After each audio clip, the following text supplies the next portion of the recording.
আসসালামু আলাইকুম ওয়া রাহমাতুল্লাহ। দেশের প্রধান প্রধান দৈনিক পত্রিকাগুলো তাদের শিরোনামে যে খবরগুলো গুরুত্ব সহকারে ছাপিয়েছে তাই নিয়ে হাজির হলাম আপনাদের সামনে। আশা করি সাথেই থাকবেন। শুরুতেই থাকছে উপবৃত্তি বিতরণ অনুষ্ঠানে প্রধানমন্ত্রী শেখ হাসিনা বলেছেন, শিক্ষা বহুমাত্রিক করেছে সরকার।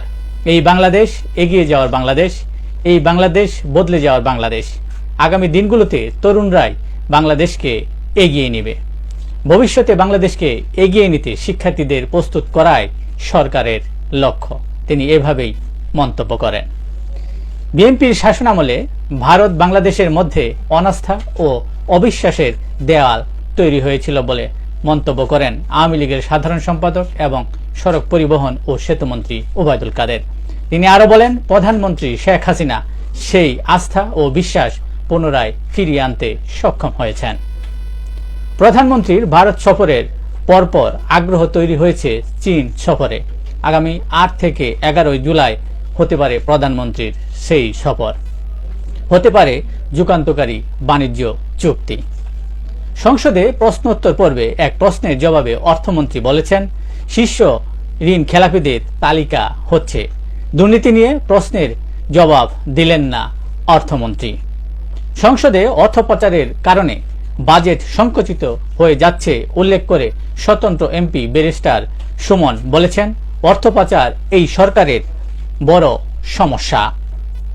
সরকারের মধ্যে রাসেল ভাইপার সাপ ঢুকে গেছে বলে তিনি মন্তব্য করেন। রাষ্ট্রায়ত্ত প্রতিষ্ঠানের কাছে ৫১,০০০ কোটি টাকারও বেশি পাওনা ব্যাংকের। বিদেশি নাগরিকরা ১০ মাসে $১৩০ মিলিয়ন নিয়ে গেছে। সংসদের এক প্রশ্নোত্তর পর্বে এ তথ্য উঠে এসেছে। দক্ষিণ পশ্চিমাঞ্চলে স্বর্ণ মাদক চোরাচালানির যে চিত্র, তাতে সংসদের ভাবমূর্তি নষ্ট হচ্ছে বলে বলেছেন রাশেদ খান মেনন। খালেদা জিয়াকে কেবিনে স্থানান্তর।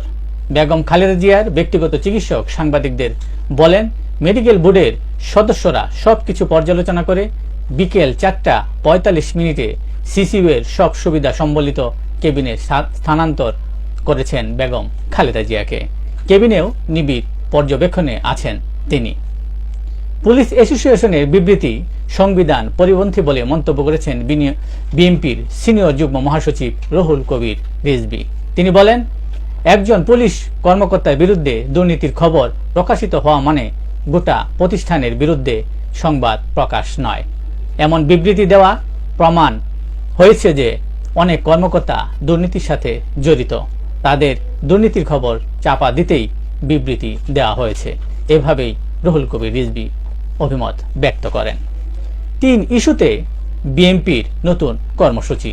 তৃণমূলের কথা শুনতে যুগ্ম মহাসচিবদের বিশেষ দায়িত্ব দেওয়া হয়েছে। এই ছিল দেশের প্রধান প্রধান দৈনিক পত্রিকার শিরোনামে উঠে আসা শীর্ষ সংবাদ, যা নিয়ে এতক্ষণ আপনাদের মাঝে উপস্থিত ছিলাম। আশা করি আপনাদের ভালোই লেগেছে। সার্বিক খবরের বিবেচনায় যদি আপনাদের কোনো অভিমত, অভিব্যক্তি, সমালোচনা কিংবা মন্তব্য থেকে থাকে তাহলে অবশ্যই কমেন্টসে জানাবেন। আপনাদের কমেন্টসের প্রত্যাশায় আজকের মতো এখানে বিদায় নিচ্ছি। আবারও দেখা হবে আগামীকাল ঠিক একইভাবে। সে পর্যন্ত অবশ্যই সকলেই ভালো থাকবেন, সুস্থ থাকবেন। আসসালামু আলাইকুম ওয়া রাহমাতুল্লাহ।